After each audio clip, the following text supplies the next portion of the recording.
the first presentation is sent from a Japanese artist, QUO VADIS, and she is not here, if I understand. Yes, right? And I would like to ask my colleague Nelda to present the artists.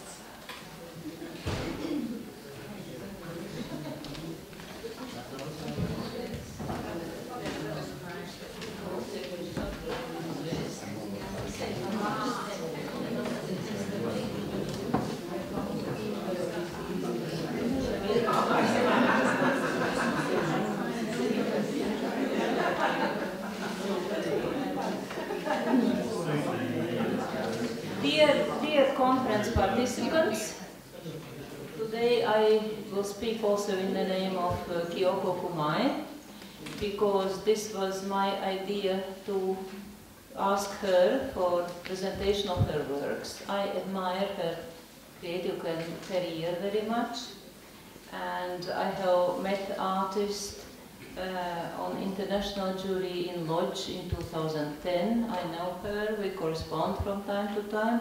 I consider her one of the most distinctive Japanese fiber artists, and she has also taken part in our triennials 3 times. And in our museum, Decorative Art Museum, you can see her face, her piece far, far away, this silver piece, which she also already has donated to our museum. What was special about this piece of art? She wrote in her concept quite sad words. I am 80 years old now. Soon I should die, I know. Where I'm going? I think I'm going to somewhere far, far away. These are the first lines. And to me it sounded quite sad from the point of view of a woman, artist. We all know that we are only living one part of on this world. Yeah, but she is not able to travel anymore. She cannot come and participate. But I consider it very good to have her works and to show them to you. The presentation is quite long about her creative career in different periods of life. She considers the age of 40-50, when she was 40-50, the most prosperous creative career part. And no, she is considered a strong woman. Ilse was speaking about strong woman because she works with this steel lines, steel fiber, and almost all her life making installations, making big forms, small forms, and etc., etc. And now we will put on this presentation. You just follow this presentation, and I will read. She also sent some text which I should read to you from her. I received it 2 days ago.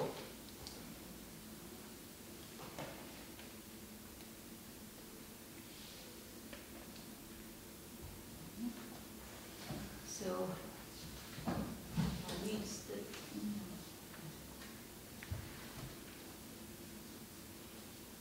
just look on the screen, and if you hear what I read, it's also okay. She writes about my work. By entwining the warp and weft, one can make cloth. It was because I wanted to experience that magic that I stepped into the world of weaving. It was in 1968. When I was already 25. I was taught many techniques and made textiles employing natural resources. I had the privilege of installing tapestries on walls in collaboration with an architect. After undertaking such projects, I began to feel I would like to bring a breeze into the textile. A textile impregnated with the wind, fluttering in the wind, flapping in the wind. I recalled how such phenomena observed exclusively in textiles surprised and fascinated me. In 1975, it occurred to me that by using fine metallic lines for the work, my idea might work out, and I tried it. A year later, a backbone textile capable of expressing the shape of the wind was realized. In 1983, I also employed metallic lines for the weft. This resulted in a glittering textile capable of stirring people's minds. This textile could be made to stand on the floor, which led to the realization of my heart's desire to create a self-supporting textile. For 55 years employing fine threads and mainly weaving techniques, I have been involved in creating planar and three-dimensional works. More than 10,000 years ago, the Japanese people impressed patterns of cord markings into earthenware. Perhaps they wanted to express their appreciation and wishes to the cords, and they certainly would have thought the cord markings were beautiful. Japan is an island country blessed with water and sun, and trees and plants grow naturally nationwide.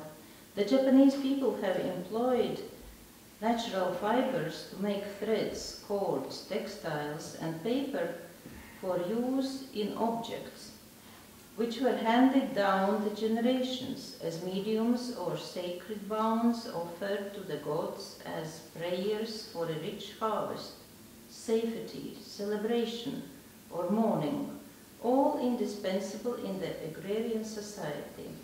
Look at the various solemn objects in Shinto shrines and Buddhist temples, decorations for festivals or sacred straw festoons. On a more individual level in daily life, there are New Year's decorations, paper cords used for gift wrapping, etc. As for pastime implements, there are a multitude of fiber-based objects unique to Japan, such as cat's cradle, otedama, bean bags, tetutteru bosum, paper dolls, to which one prays for fine weather, carp streamers, and origami. They are all candid expressions of the Japanese people's spirit of prayer.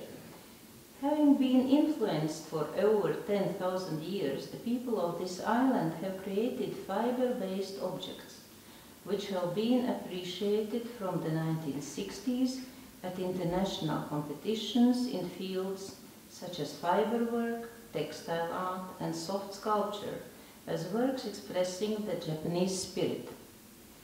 Weaving, a task which I have continued to be involved in for more than 50 years, is not a repetition of the same act. I think it is a deed or vocation that one devotes oneself to making a wish with each piece of thread. May all go well. The slightest negligence causes the thread to loosen or split, and one is obliged to redo that step. It is an awesome task requiring concentration and close attention. I realize that I am praying all the time while I am at work. I feel it is a prayer handed down from the Yeoman period. It is this prayer that gives me a supportive push to continue weaving. Best regards, QUO VADIS.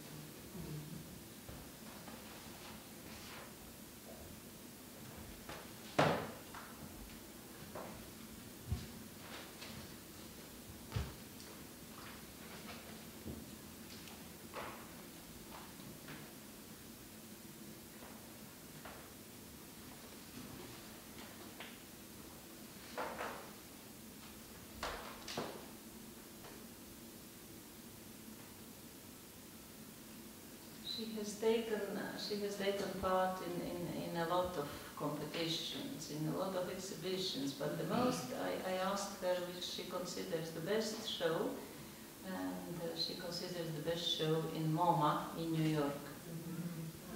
The show Air.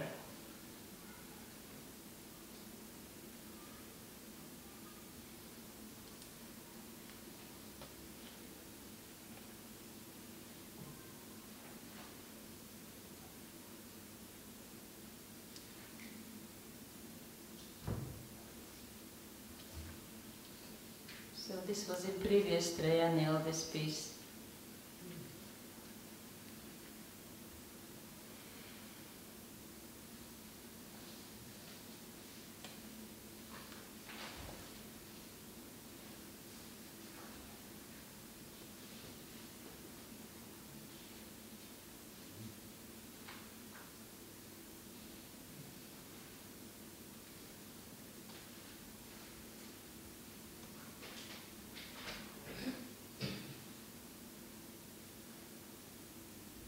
There is one more nice sentence she had written about her materials.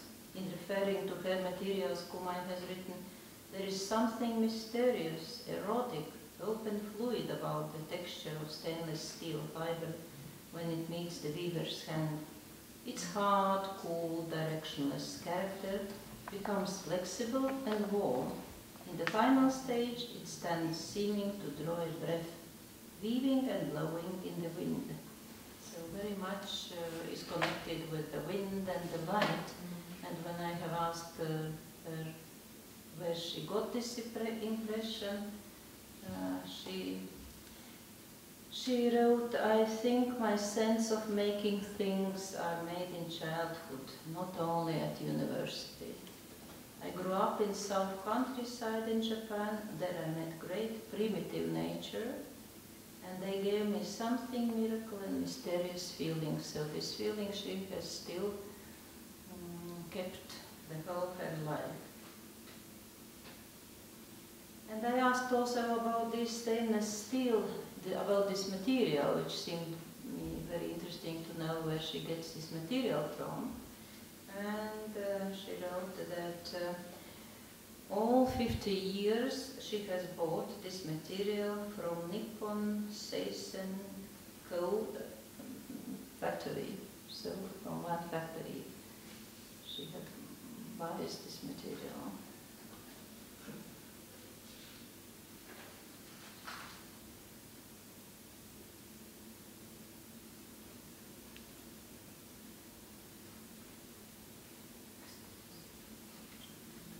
And her future ideas will be experimenting the colored titanium tapes exhibited outdoors. So there will come outdoor sculptures, if only she will manage.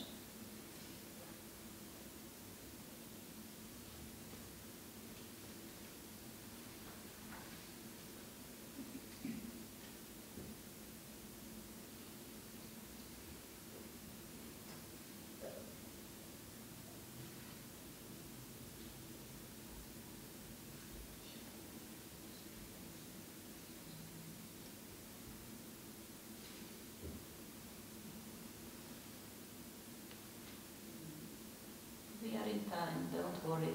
We put this presentation, but everything is in time. But it's incredible how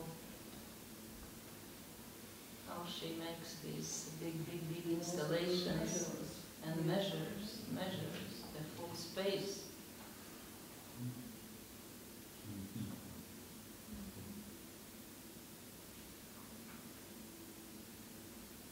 So one of her pieces in Lodge Textile Museum, and you come in the museum to the left, Lodge, interior, yes.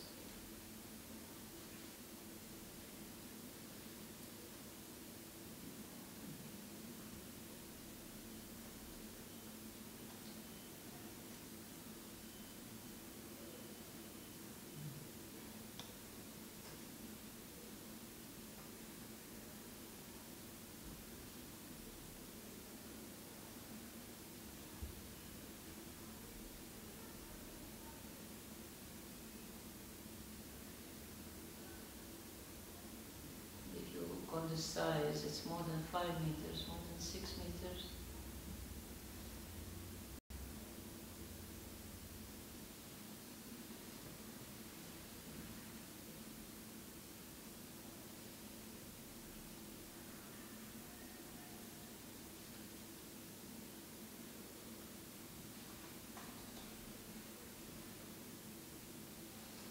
Thank you for the attention.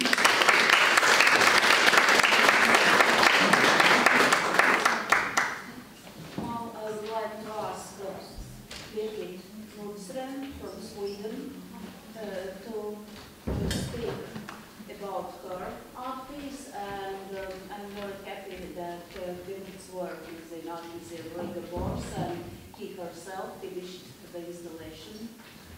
Working the whole Wednesday, and yes, it's also a unique experience. Please do. But it was like being born somehow with an international premise. That was in Bush, 98, and I was standing in front of my work and thinking, wow. And then coming here and being a presenter after having seen such a variety of her work is fantastic. Just saying. Silk. Oh, am I shouting? Just say silk, death and dignity. I used the word silk to start with. Because that is a material that you have to have very delicate hands in order to warp and weave with silk. When I think of silk, I think of fragility. Next word, depth, is chosen because that is at the center of my research topic. Dignity is a word I choose because of, that is the word midwives and assistant nurses at hospitals I'm working with. That is the word they choose when they describe the affect, the worth of a little shroud that is being used for babies that die during pregnancy or at birth, or late-term abortions or miscarriages. So I'm going to take you through a research project I am into and I have been for quite some time. I'm based in Gothenburg and the craft is in the center. I am making the PhD and I do some writing together with that. So it is a combination of weaving and writing and finding out things through the material. I have a companion on this trip, if research can be called a sort of traveling or a journey, and this textile is called Memories. Minnen in Swedish. It is a funeral hall, a textile that is being used within a Swedish context at the funeral on top of the coffin. I know there are other countries using textile in that way also. Some countries might use the flag when it goes to official burials, etc. But in Sweden it is now, I won't say fairly common, but it is common, and I have been working weaving these for a long time. This particular companion of mine has been here, exhibited in a Triennial in 2013, I think it was. So we are traveling together, this companion. He or she or they is at funeral, is being used. People call me, can I borrow? And from the use of this textile, I learned something about touch. I learned something about being close. If you as a family member prepare the funeral, like before the funeral starts, you are there with the family, you're symbolically making up the bed. So this is learning for me, and it has been going on for quite some time. I went traveling to Australia with this blanket, and there I received a question at another conference from a doctor. What if there were smaller blankets to be used to give parents that lose their babies? Because even though I work with this professionally, I still have no words. I wish I could give hand over a blanket, and I went home with that question. And now I am investigating what is there with this blanket.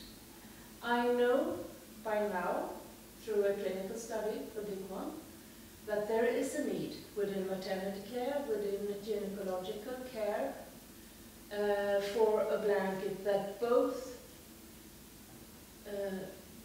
is working with the parent if they wish to receive the child or their lost fetus, and also in the farewell act. They are hand-woven sometimes. They are also being industrial manufactured. And I'm thinking about this digital weave. I'm in between the hand weaving and digital weave, and the digital weave is super perfect because then we can scale up. Hand weaving is too exclusive, because if this is going to be a change within maternity, child care, or women care, or parent care in Sweden, they need to be out there. So this morning I sent an order of 250 meters of a new production. So that is fantastic, it's happening now. The design of this blanket is a 3-layered weave, where there is an absorbency thread in between the upper layer and the inner layer. There is a search of not making an invisible blanket, but a blanket that won't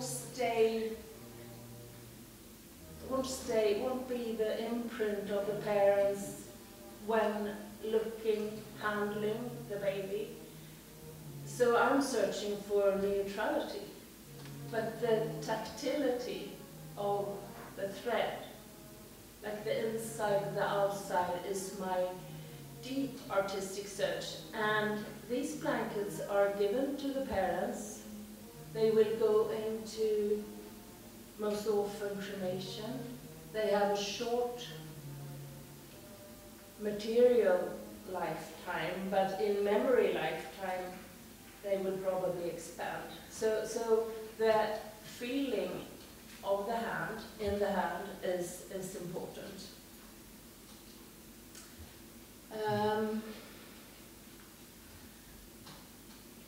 I go into different industries, and as a craft person, I like standing in front of this washing machine and thinking, wow. And this manufacturing, taking care of the textile, preparing, pressing, finally getting it to the studio, cutting, starting to cut. 50 meters is produced now as a testing. 250 meters is now being ordered. And I have, during my research, done this sewing, cutting, sewing, together with a lot of people. And this is at the RÍGAS Museum in Gothenburg.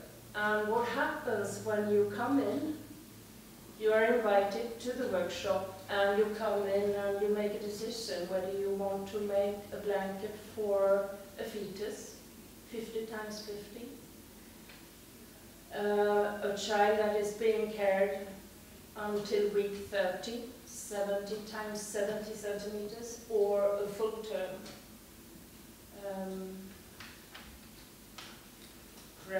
Graviditet in Swedish, anyhow, that is 90 times 90. And then you cut all the material and you do a simple zigzag stitch around. And so it is in no way any creative work, but it is crafting work.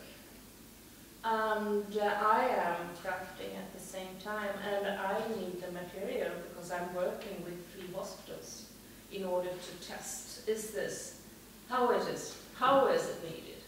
Like, what is happening with the blanket?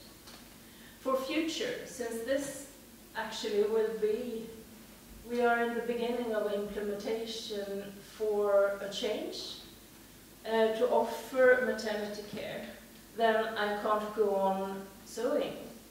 I won't have time. I need to find a production line over time that works with the crafting existing, and there is in Gothenburg a social enterprise company where there is a non-profit behind for seamstresses coming. Mansour and Miriam, they are coming from Syria. They are immigrants and long-term unemployment, coming with their skill because of language being, not within the working market.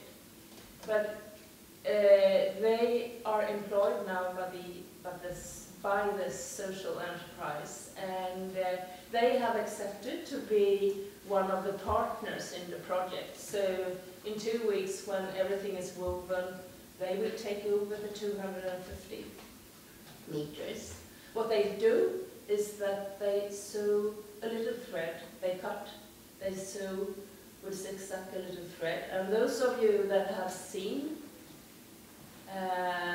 the unfinished business down here in the first, that is a big blanket for me. I call it unfinished business because it is like I pull in one thread and I take out another. I call it unfinished business also because this is so strongly part of my research. For parents losing their children, it will be unfinished in terms of who was she or he. Baby Hilda, she is dead. She didn't die, she is dead, and she stays with the parent. So unfinished business for me means a lot of things. And this about dyeing threads individually is a way, sorry if I expand over time. No. This about dyeing the thread in an organic, shifting color-wise is an attempt to bring in the craft feeling into something that will be, over time, industrially made. I did the unfinished business in a fantastic place, so I can strongly recommend you to apply for a residency in DAʻA, west of Norway. I spent 2 months thinking of unfinished business in many ways, preparing myself going back to my PhD research. So I wove the piece, listening to the rain, was in the inside, looking out to the wilderness. This picture was taken 4 weeks ago. I was at the social enterprise. Miriam had just finished to sew, and the gin department called, said, "We are out of blankets, can you bring in new ones?" And I am thinking of living in a country where still abortions are legal, miscarriages is taken care of, and week 13 and after, these children, fetuses, they will be buried. So that is how we have it. And these blankets are in 50 or 45 times 45 centimeters. This is how they are stored. This is a cooling cot, which makes it possible for the parents to stay with their dead child for some time at the hospital. It has cooling blocks inside. This is Åsa, the nurse, when she's preparing the cooling cot with the blanket for the parents to receive. They have been bathing the dead child, and now they will be making up the bed. And when the parents say their farewell, they leave the hospital, what Åsa is doing is that she covers the body entirely. She envelops, she shrouds, and then it goes further to the mortuary and goes with the child. So this is my research. I'm doing it with all I can of my artistic input. I'm thinking a lot about care. I'm thinking about the craft. And I'm happy to work with an organization of parents that have lost children. They know what it is about, I don't. And they have the power to a charity organization that can collect money. So thank you.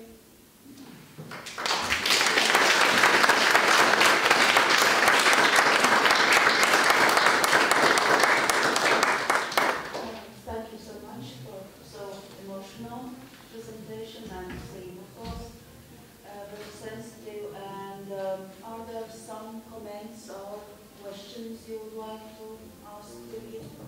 How did you come to do something? That doctor in Australia saying, I wish I had a blanket to give to a parent. Could you be the one weaving? And I went back to Sweden, not forgetting that question.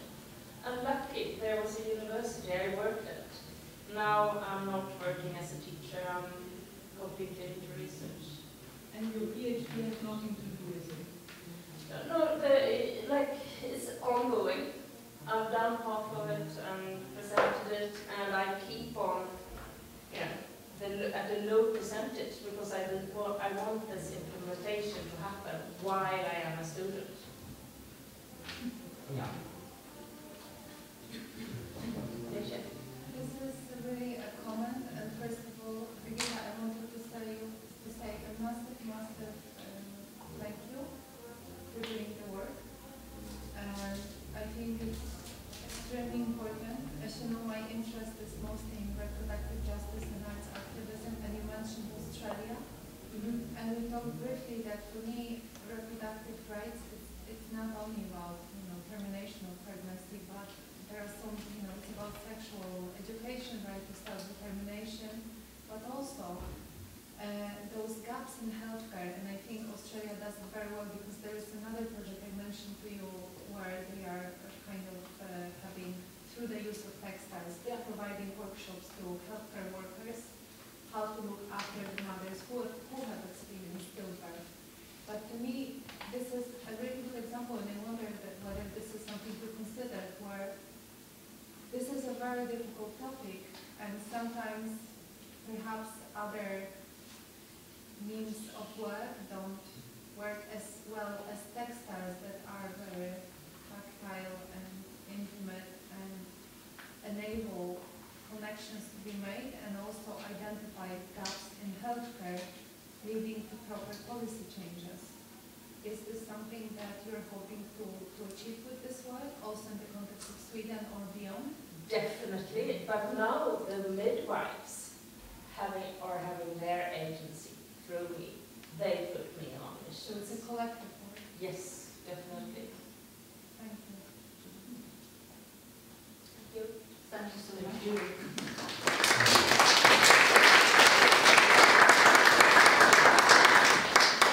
And now I would like to ask Canadian artists Vita Birzaka and Eric to present their topic on Fibre and Mycelium, a glimpse at the future.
kas.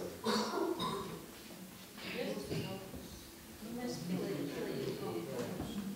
It would be near the river castle, more on the river. Yeah.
Welcome.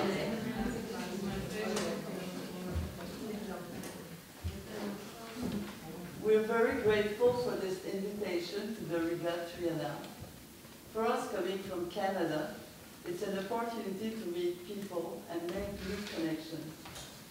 I'd also like to thank the Canada Council for the Arts for the grant that made this trip possible. I'll start with introducing us. My colleague, Eric, and I have worked together for the past 3 years on a project involving mycelium. Eric is a skilled artisan and materials specialist with expertise in glass, metal, and concrete. His experience includes designing lighting installations and working with artists to produce large-scale works of public art. Always on the lookout for innovative materials, Eric came across an article on mycelium that piqued his curiosity. I'm Genevieve, and I'm an artist, and my chosen medium is paper.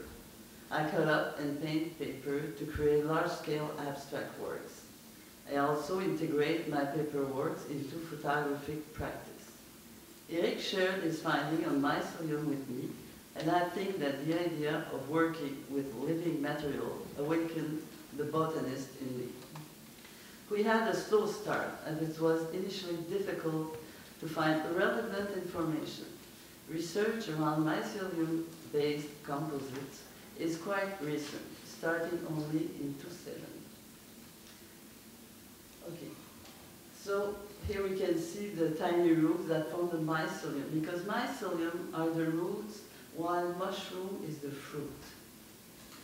In nature, the organic matter for fungal growth comes from the remains of plants and animal organisms.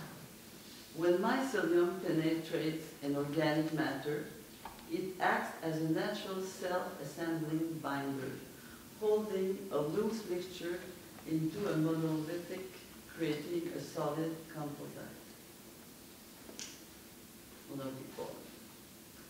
In the studio, we use a substrate composed of various types of biological post-consumer waste and byproducts like sawdust, straws, hemp. We inoculate the chosen substrate with the fungi. This mix is put into a mold where the mycelium will take 3 to 6 weeks to develop. I show you, see, it's a mold that is formed in mycelium, and it's a lettuce plastic box. Then it is dried as to inactivate the mycelium. The result is a mycelium-based composite, which is entirely biodegradable, lightweight, fireproof, and soundproof. Yeah, probably a material of the future. It's what we think. Because of those qualities right now, it's designers and architects who are interested in mycelium. Designers see potential for fabricating packing material that could replace the highly polluting styrofoam. So we see a packing in mycelium. They are also starting to use mycelium to make lamps and small furniture. The lampshade, they are made at the Wesley Hotel in Calgary. And a stool by Nico Mega. Yeah, no, it has a strange look, but it's a mushroom. We're not with the wind, with underground. We work with the underground. This is a table by Blast Studio in London, and the base is made with a 3D computer. The construction industry is a heavy polluter, and architects and engineers would like to reduce this pollution through using biocomposite, acoustic paneling, and construction materials. I will show you some examples of extravagant architecture that were done with mycelium. This is called a living. It was installed at the MoMA for a couple of months. And here is the growing pavilion. It was done in the Netherlands, and it's all mycelium, on wood, on a frame of wood. Yeah, no, that's incredible. And the next one is Italian, Carlo Ratti. It was in Milan. And the next one is an architect from the University of North Carolina. It's called the Small Pavilion. Since the beginning of our mycelium project, Eric and I have committed to exploring this new material from an artistic perspective. The artist listens to the material and is guided by its unique properties. A dialogue takes place between the material and the artistic gesture. We also question what it would mean to introduce a living material into an artistic practice. So I will show you first, before our work, the work of other artists. This one is Philip Ross, an American. He was the first one to work with fungi. Another work of Philip Ross. And then this is a work of Joanne Hesvold, who is from Netherlands, I think. She's working with concrete and mycelium, which is quite interesting, I think. The base is in concrete, and the top is in mycelium. Here is a young American artist, Minga Opazzo. She integrates used clothes in the mycelium composite.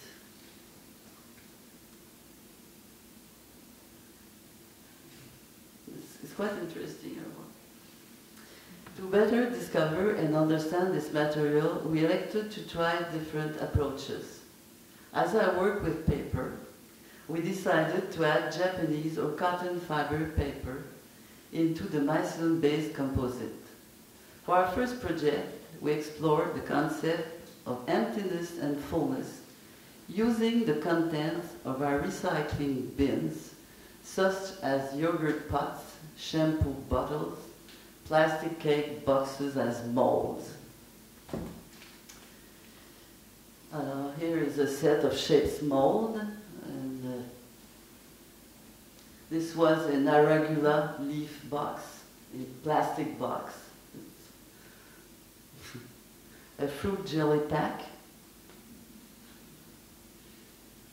For our second project, Eric designed and fabricated molds out of one of my drawings. We started a work named Eccentric, that we weren't able. Here are the molds. They were made in wood, in plywood. Eccentric, that we weren't able to finish, as the mycelium-based composite that we were using at the time was too fragile to achieve complex forms that included empty spaces and sharp edges. So we show you the substrate in a mold with plastic to retain humidity. So you have to see if you have to wait. It can take a week, 6 months, 6 weeks to develop the mycelium, but it has to stay humid all the time. So it's what we did. And there's the last one, detailed, eccentric detail also. I wanted to show you the detail because you can see the paper, and we added burlap also. A cotton paper, painted in acrylic, but only on one side. We also did a summer residency at Galerie B312 in Montreal, where we created an outdoor installation titled Ricochet. Okay. Mycelium is sensitive to humidity and doesn't withstand bad weather. We wanted to test these limitations. We cast a round shape. Here we see Eric putting the mycelium in the mold. It's what it looks like because it's sawdust at first. It's really like sand. So you have to mold it. Eric has just removed the piece from the mold. The mold is on the floor, and you can see the piece that now is white, and the white comes from the mycelium. We noticed that the mycelium disintegrated over the course of the winter, eventually dropping down right at the foot of the installation and decomposing into the ground. No, it's the problem with mycelium right now, is humidity. It's very The project that uses clothes began when we read an article about a team of architects who wanted to use a mycelium-based composite to create curved construction materials. To achieve these curved shapes, they used molds cut out of cotton that they filled with mycelium. That's what gave us the idea of stuffing used clothing with mycelium and observing how the mycelium then developed. We started with the t-shirt, so you can see the detail, you can see all the mycelium on the... It starts to be beige, white beige, and then with time it becomes darker, yellowish. So you can choose to stop it when you want the look that you want. This experiment taught us that mycelium behaves differently based on the type of cotton and dyes used. Costume is intimately tied to the human body, so presenting a truncated garment or keeping only a sleeve, for example, brings up the idea of the integrity of the human body and its possible physical and psychological mutilations. Also, the garment industry is a tremendous polluter, and as clothing is tied to aesthetics and fashion, it also raises important ecological issues. This year, we started to put mycelium composite into children's clothing, as ideas of death and childhood are seemingly opposites. It can be shocking to see children's clothing overgrown with mushrooms. However, it's important to remember that childhood is anything but easy. An article of clothing that is overgrown with mycelium refers to the fears of childhood, where we find the roots of our adult fears. We'll show you some. I got the small one here too. Okay, you can look at it after. And a small dress and a pajama. And a Rolling Stone t-shirt. Can the association of a biodegradable material like mycelium with children's clothing help us to reflect upon the future of upcoming generations? What does the future hold for our children and their children when faced with the climate crisis? Thank you.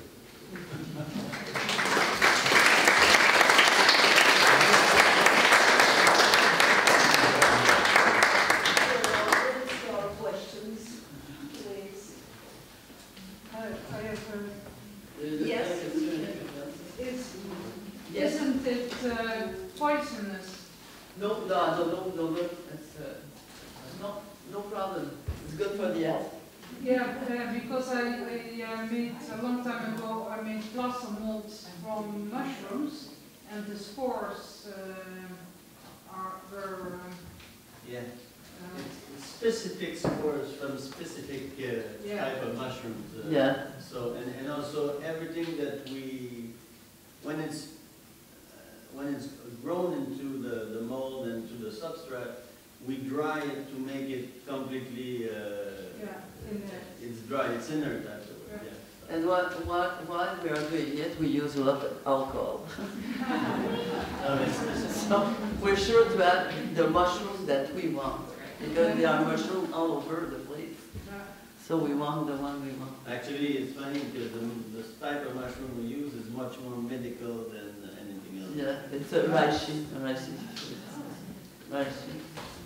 A small question. Could it ever be possible that you could actually use mycelium in a 3D printing? Yes. Yes. Yeah, that's impressive. Thank you. They must use the Yeah, one more question. I mean, the problem that you have for today is to keep it from dissolving. Oh, infused outside, but you know it's outside, but inside there's no problem. Yeah, and I brought some pieces. So when there's it's also compressed, it's quite strong. You know, it's even a little bit stronger than cork. So it's a little bit has to do with cork, and also it can also be can be painted, or it's it's that sort of. So it might we're working with the laboratory to try to find ways to put it outside to maybe make an object that could withstand the rains, but that's like an ongoing experiment. We make indoor stuff right now. Yes, maybe some more. I would like to comment. Don't be afraid that this exhibit is in the exhibition, because before we accepted it by the jury, we had a long correspondence, because micēliju at the museum, this is me. And we had a lot of questions, and now it's true that it is there, that we can show it, and everything is okay. So. Yeah, and as you see, if you manipulate, I brought these pieces to manipulate. You can see the texture. Some of it is a little bit like suede a little bit on the fabric, on the side of the fabric, and it can be quite strong when it's well pressed. Yes, of course, exactly. Yeah, thank you. Thank you very much. So much.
The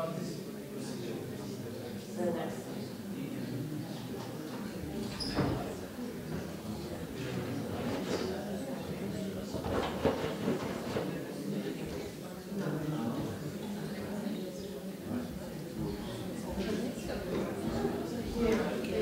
Hi everyone. Oh, was I yelling? First I want to thank the organization and DAʻTA in particular for inviting me here. I feel so honored. The work around mine is so fantastic. I feel really honored to be among this amazing work. Also, I want to thank Canada Council because it's because of them that I'm here. The grant, like Genevieve and Eric, we often rely on Canada Council. I just put my image up so that you can kind of make the connection. That's one of my pieces in the show. But I'm mostly going to talk about other artists. So I wanted to start off by saying that Canada is a country built on colonialism. And so I wanted to show this map. This is Canada with all of the, well, probably not all of them, but it's, instead of showing the provinces and the names that we know, it shows the Indigenous people and their nations. And I am from right down here, Vancouver, and in Canada we have developed this practice when we have a talk or a presentation or anything, we acknowledge the land. And so I'm from the unceded territories of the Musqueam, Squamish, and Tsleil-Waututh nations, otherwise known as Vancouver. So I wanted to just start off by talking about some artists working in Indigenous traditions. This is Deborah Sparrow, who also lives, she's Musqueam, so she lives in the same area that I do in Vancouver. And so she is a weaver. And because, you know, in Canada we have this history of residential schools where Indigenous children, up until the 1980s, which is quite recent, they were taken from their homes and they were forced to live in residential schools. They were forbidden to speak their language or learn anything or practice anything relating to their traditions. And so Deborah Sparrow became interested in weaving because there's a multi-generational gap of knowledge where, so with weaving, but also with carving and other traditions, people no longer knew how to do them, so they had to look back. They had to ask a lot of questions of their elders. And so she learned after this about 80-year gap, and now she teaches it, and she makes some functional. This is the thing about craft, like she craft in art. She makes some functional pieces, but also some pieces that hang on the wall, some non-functional. She also teaches, and she uses. When she teaches, she shows students how to use natural dye, so everything is very local. Let's go on to the next. So that's a piece of hers. And Ruth Cuthand is an Indigenous artist from the prairies. So a different area, different traditions, and she works with beads, which is also a very strong Indigenous tradition across many of the nations in Canada. And so she's looking at in Canadian history, when Europeans came, they brought diseases that the Indigenous people were very vulnerable to, and often, it's been said that the blankets were purposely given, from somebody who had smallpox, for example. That blanket was passed on to an Indigenous person, and the same thing with beads. So Ruth Cuthand has taken beads, which were a common trade item.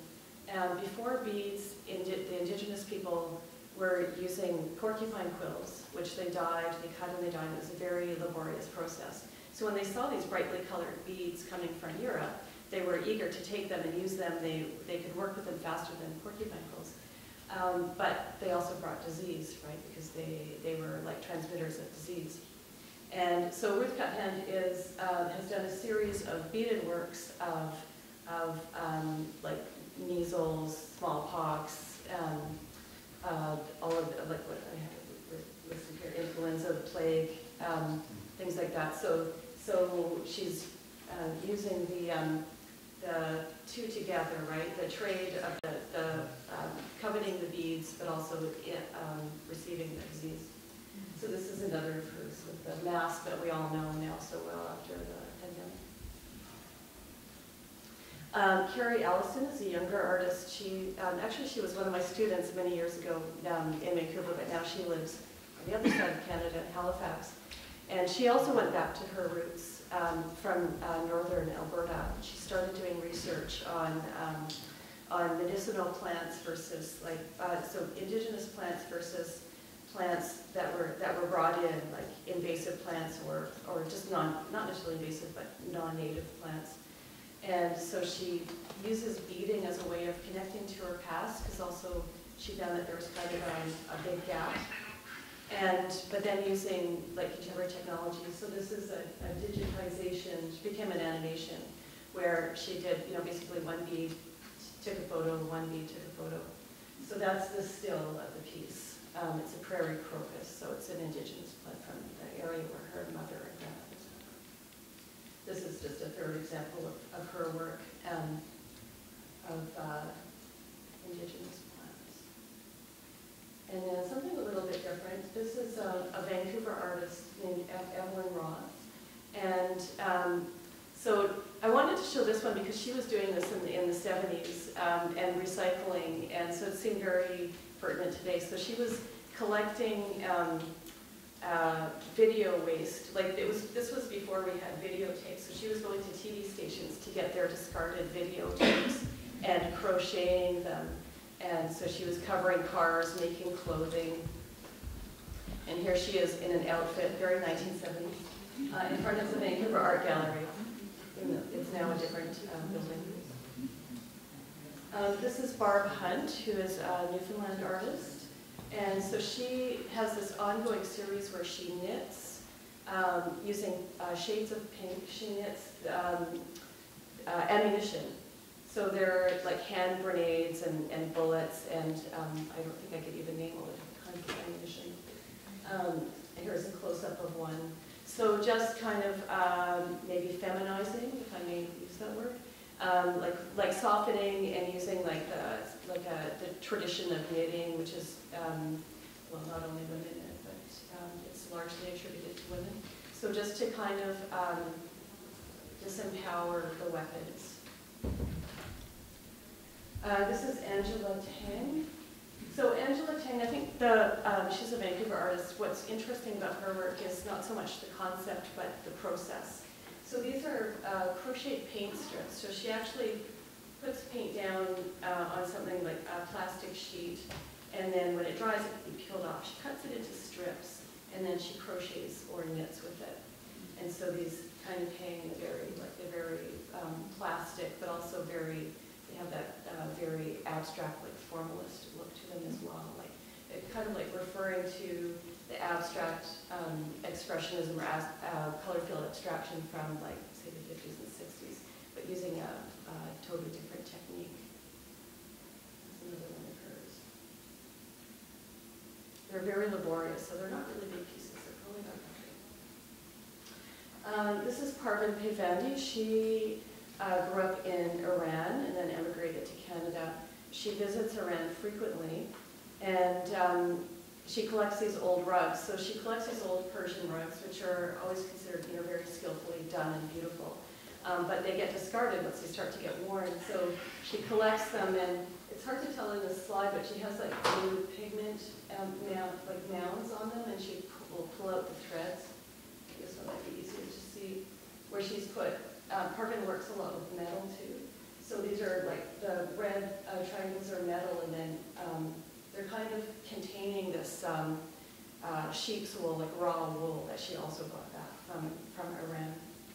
So it's a way of acknowledging like the beauty of something even when it's discarded. This is Amanda McAvoy. It's hard to get a good image of hers because they're installations, so maybe I'll just go into this. So she uses machine embroidery to create these flowers, and then they're all suspended. So she uses machine embroidery on water-soluble paper.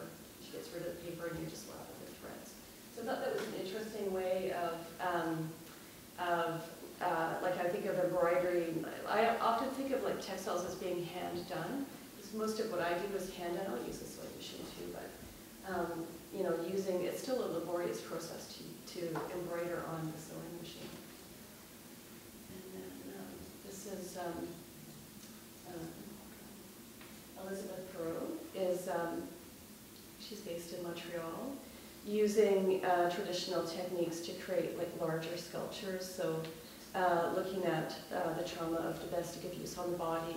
And of course we know that like when you work with textiles, you often think of clothing and the body, that the intimacy of wearing something or wrapping yourself in a blanket, but also like the way that your body is engaged with the work when you're making it. So it's always very much about the body. There's another one of those, the body. It's not very slide. Like the skin of the body. And just one more artist, and then I'll show you a few lines. So this is Tina Marie Struthers. More abstract, but like just kind of incorporating so many techniques. And here's a close-up of her work. Again, kind of going into that vernacular vocabulary of abstraction. And then I'll just talk a little bit about mine. So there's, so my work, if you've seen it, there are two sets of well, they're two pelvises. And so there's the pelvis. In this one, the pelvis at the top, so it's a christening cup, which is a common gift when a baby is christened. And then it contains, so they're found christening cups, and then each cup contains, I made little beads out of clay, so the cup is like spilling, so the cup stands in for the uterus, and then the eggs are spilling out. And then in this one, the pelvis it's meant to be like a child's pelvis, is made out of found doilies, because I like using found textiles when I can, because it's kind of a way of bringing them back, you know, into being appreciated. Because often, especially doilies, like doilies you just find in secondhand stores, like piles and piles of them. I hand knitted out of wire the two stockings. Well, there are 4 stockings altogether. And so the stockings represent, my family are English. They represent this old, it's in fact very little known tradition of making funeral stockings. And so, although these are child stockings and they're elongated, they're referring to that tradition where they would make stockings in somebody's lifetime and embroider their name along the top. But here instead, you can't read it very well. That's a bit obscure, but I embroidered text from the Bible, from Genesis, when Eve gets kicked out of Eden. And you know, her punishment is basically to have pain and labor. That's embroidered alongside these phrases. And the stockings are elongated to basically kind of show, like when you're born, you're on your way to death. And the eggs represent, like when a girl baby is born, they're born with all the eggs they will ever have, and they lose half of them by puberty. So it's kind of like this kind of destiny, like you have the ability to have babies, and will you or won't you? I think it continues to be a question, even though I think it's, at this point it should be a moot point, but it's not, it keeps on going. So this is the second one, and this one I embroidered XX and XY on the stockings, and then the quote, that quote is at the top. And this is the piece that arrived broken, and I fixed it. It was a bit of a panic. we got done. I'm just going to show you a couple other things. I think I have about 5 minutes left. So, this is a piece that I did when I was on residency in Iceland. It's a found Icelandic sweater. I don't have the skills to knit that well. So I found this little child sweater, and then I found this book. The book is written by Ellen Lárusdóttir, and in English it's called 2 Hours. It was written in the 1950s, and that's the first edition. And Ellen Lárusdóttir became a popular writer, but she raised 2 children before she published anything. So she didn't publish until they were grown up and they didn't need her. So I put the sweater together with the book, and I used the darning method. So I cut strips of the pages from the book and darned them into the sweater. And the sweater is attached to the book so that the two are kind of combined as a way of thinking about like the sacrifice you make as a caregiver, or the sacrifice you make when you're trying to have a career as a caregiver. Because I'm sure many of you have children, and you know that it always becomes like kind of a division of time when you can do your work on your art practice and when you have your responsibility. So that's that piece. And this one, I do a lot of altered bookworks, and this one is called Claudine's House. I found a copy of Colette's Claudine, La Maison de Claudine, it's called, by Colette, a French writer. And it was, so the book was also an original. It was published like 100 years ago. And so you can kind of see in this photo at the top, like the cover of the book is the roof of the house. And then I made the pages into like spiral stairs. And then it's knitted. So I was thinking of like how you have to climb the stairs. And then the second image is inside. I made a little desk, a little writing desk. I was thinking of Virginia Woolf's A Room of Her Own. So it's kind of like, yeah, the climb might be hard, but when you get there, it's fantastic. And then finally, this is my piece. It's called Kappa. And just in thinking about like connecting to your past, my parents emigrated to Canada from England, and so I was always disconnected from my roots.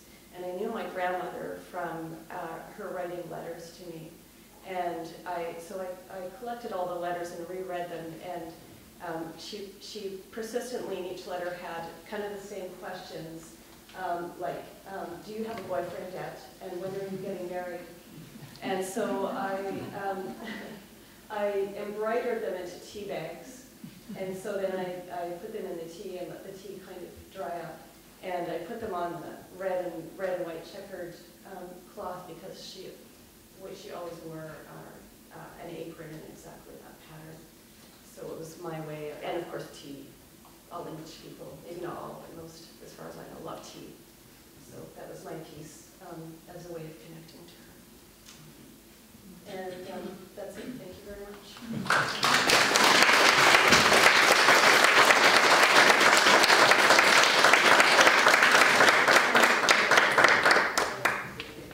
Yes, maybe you have some questions, comments to the artist?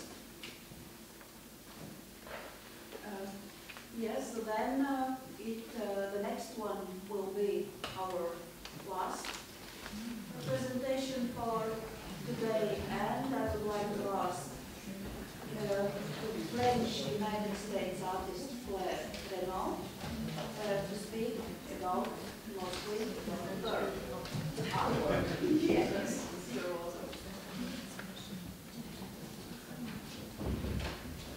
First, I would like to say how happy I am to be here in this exhibition, but also in RÍGA for the first time, and I'm delighted.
We're going to try that. Okay. I also want to thank Latvia for giving me a new name. I love the way Claire Renault is written in Latvian, and I'm thinking of using that as my signature there. Just a little bit of my background.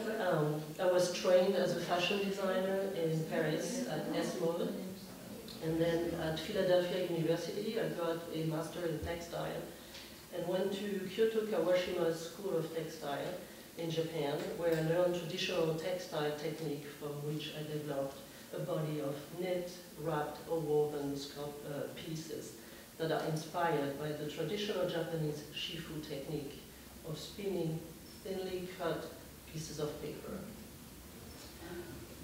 I transformed this technique on my own with using newspaper instead of the Japanese paper.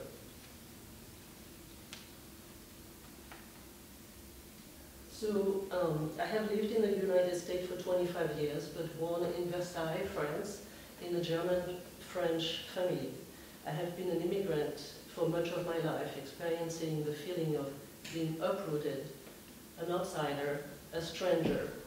A newspaper with a localized interpretation of what stories deserve to be told, I have provided an apt platform for my work as I look to adapt to an environment in which I'm not a local. Built for one day work with newspaper across 5 themes. Newspaper are built for a single day. They tell stories and then are disposed or are recycled. When I work with this material, I need to give it the courage to last, to endure. My work has a personal bent and has often been inspired by moments of tragic beauty or difficult times, but also by moments of joy and the deep pleasure of mastering my craft.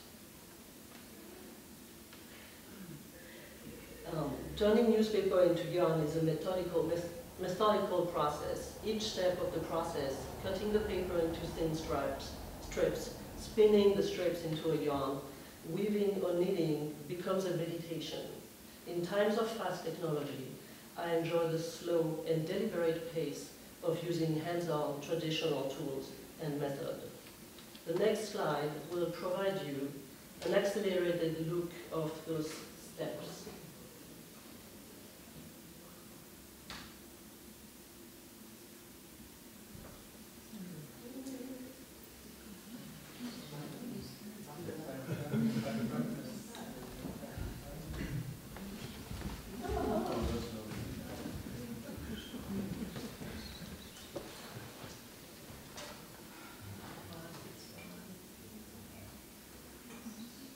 Going on, but it's not showing.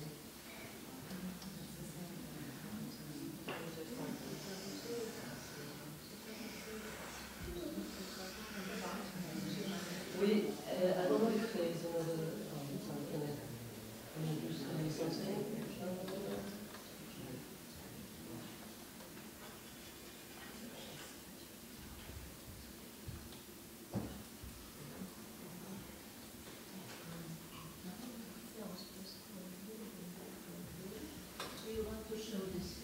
I'd love to show this film because it really shows my whole process. It's not a very long one, but it's not going. Did you have a video? How did you do that? Can you go to your email site? It's running, you can see it.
opinion. Okay, we can maybe we've seen it.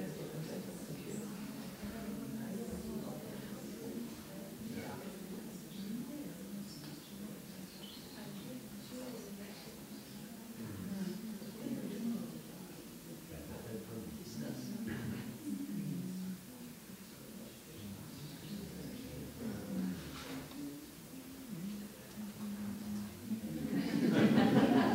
This is the piece that I'm going to be speaking into. And here we should not see that, but Next slide. I'm not on my I'm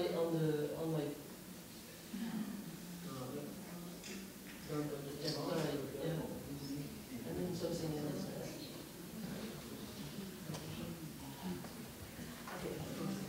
That's it, I think. Perfect. Yeah.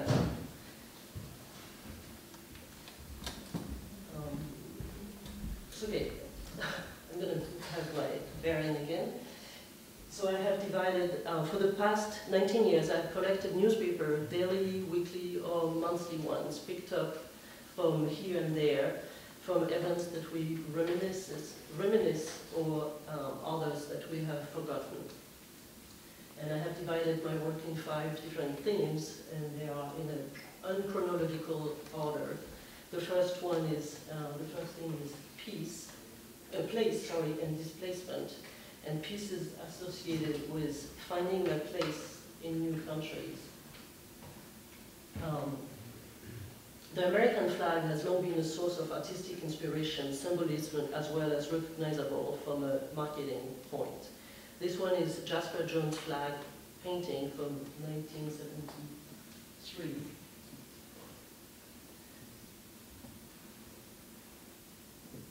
American Itinerary this work is about my personal itinerary in the United States, my new home country. It is a discovery of place and an integration of that place in my life through making art. This piece has only 26 stars, as it corresponds to the number of states I visited at the time of the piece was made. Süddeutsche Zeitung, another discovery of place and affirmation of my identity through making, named for the newspaper from which it is made. The Süddeutsche Zeitung is a major paper in Munich. I lived in the city in the early 1990s. It is a place where I first embraced my German mother tongue after a childhood in France. In French, tisser des liens is the term for integrating into a new culture. Use the language of fiber. When you bond in a new place, you weave ties. Roots and spreading and sporing use the New York Times from the first city I lived in the US, New York. As an artist and immigrant, this piece is a part of my biography and personal trajectory, expressing my feeling of being at home in a foreign land. It is an expression of my effort to generate a new identity, new relationship, and a new life. The second theme is time, or the marking of existence. September 11th, we all remember that day, a globally felt moment when 2 tall buildings fell in New York. We lived in Manhattan at that time. I remember those days vividly, as beautiful and terrifying at the same time. The weather was the perfect end of summer weather, and strangers talked to each other as people do in time of incomprehension. I carried a box of newspaper from the day after September 11th with me for over a decade, and I used the New York Times from September 12th, 2022, for this piece. The Twin Towers, a piece produced about a decade and a half after the towers fell, evoking 2 phantom towers in the dust that covered lower Manhattan for a long time.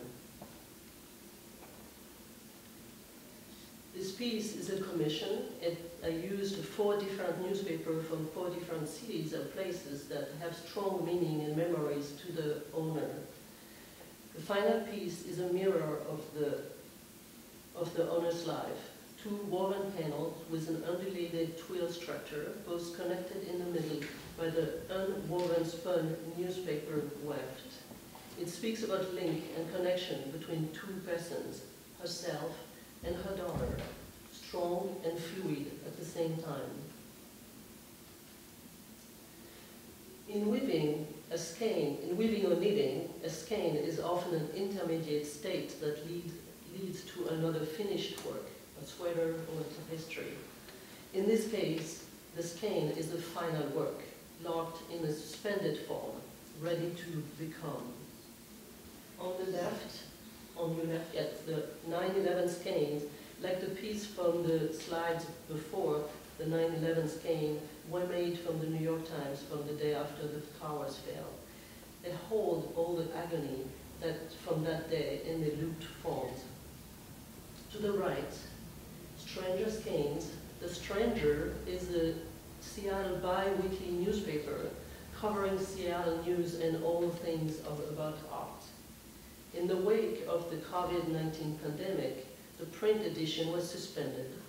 Stranger Skein was constructed as a commission for a cultural journalist who wrote for the paper using its final edition, final printed edition.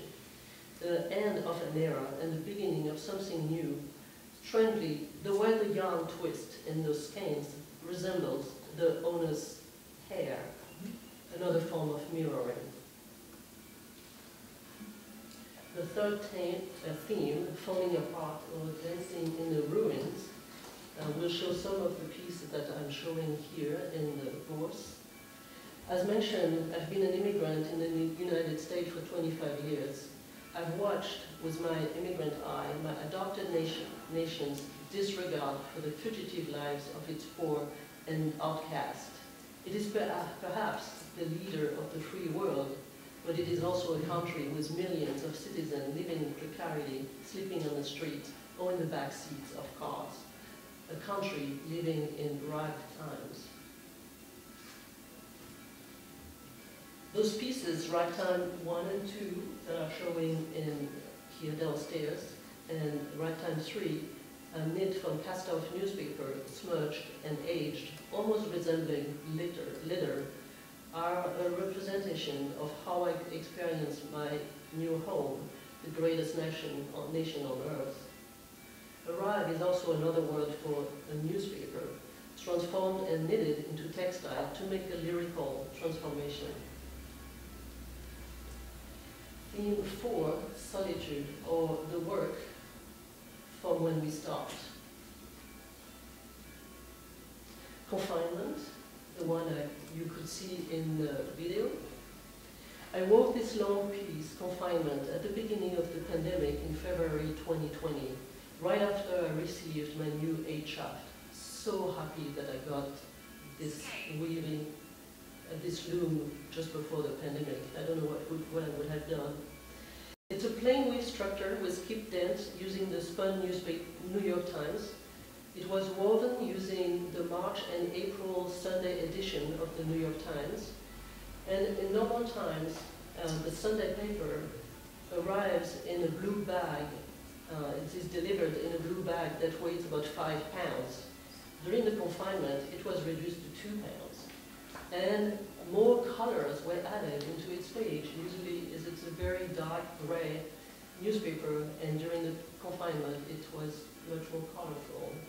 I guess a way to give us some more color in our subdued life.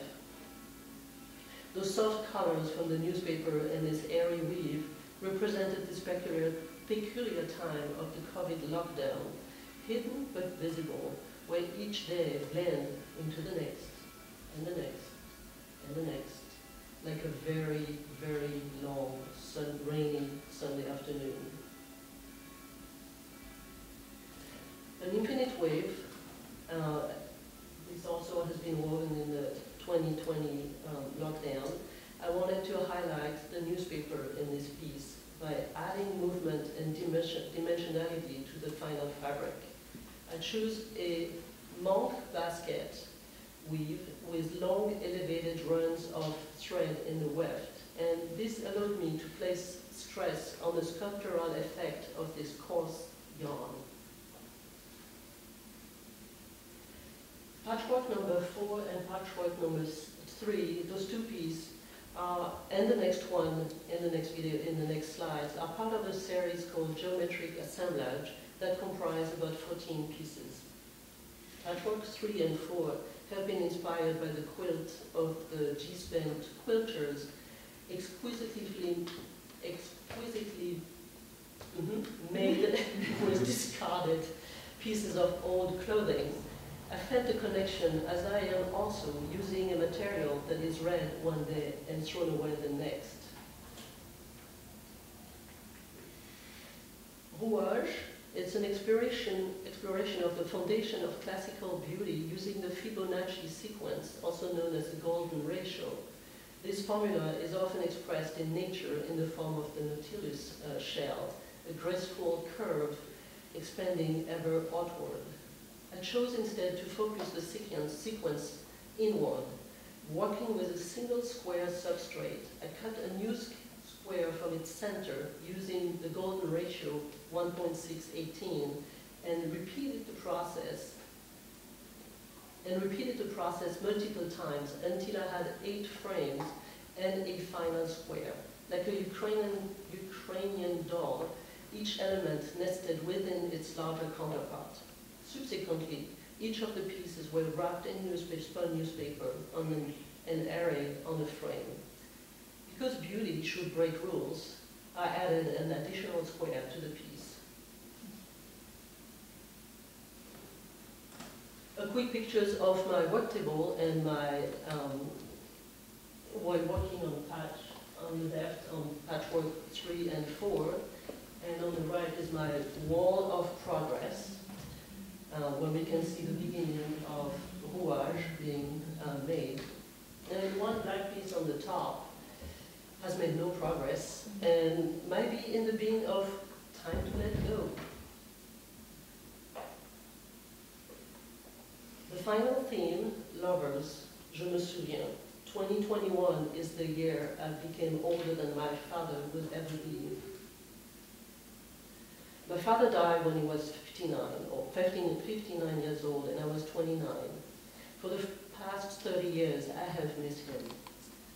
Victor Hugo wrote, "Creating is remembering." As my old age arrived at my father's age when he passed, I wanted to pull him closer to me.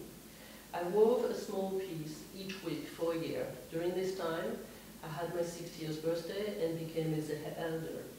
Every week, I wove a new piece with a different newspaper previously spun. Here are the 2 first weeks after my 60th birthday. So they go together, but it's actually 2 pieces. By adding each new work next to the other, I measured the time. Instead of a ticking clock, the piece was a visual object that grew weekly. One by one, the wall filled up, full of his absence, suffused by his memory. And here's the final piece of the first year of Je me souviens, I remember. This piece will be on view in Alsace in September in France. Thank you very much.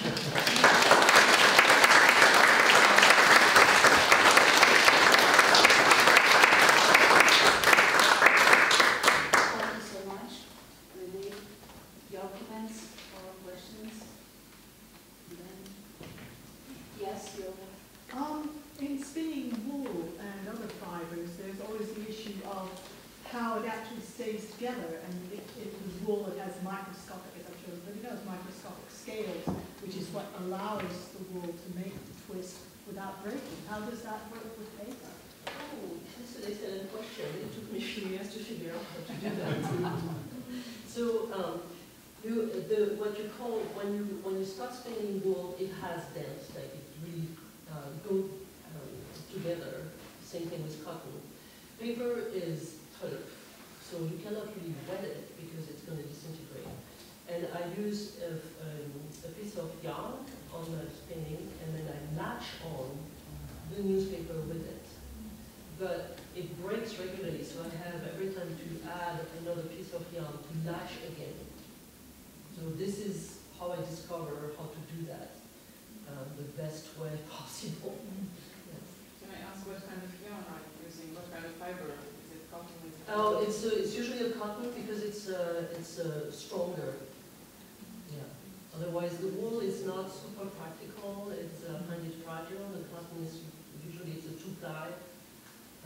But talking about 2-ply, my paper is spun just once, so it is an S form for those who knows how the spinning goes.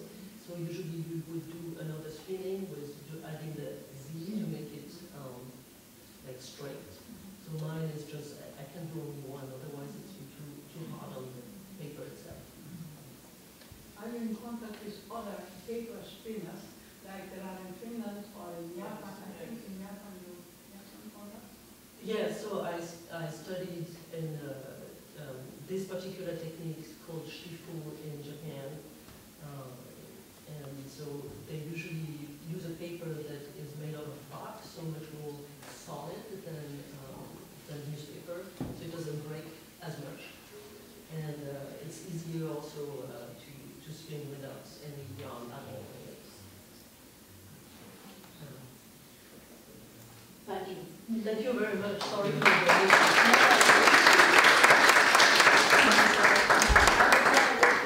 to ask Velka for the final conclusions for today and the plan for this night and tomorrow morning. Dear lecturers, dear conference listeners, I think we are a bit tired maybe, but I would like to thank you for this wonderful day, for wonderful lectures. I think we gained a lot. We've heard many interesting and unusual things, and this knowledge I think will stay with us, and we can continue to think about these things tomorrow and next month, etc. But the information what I want to give you is that we meet 4:45 downstairs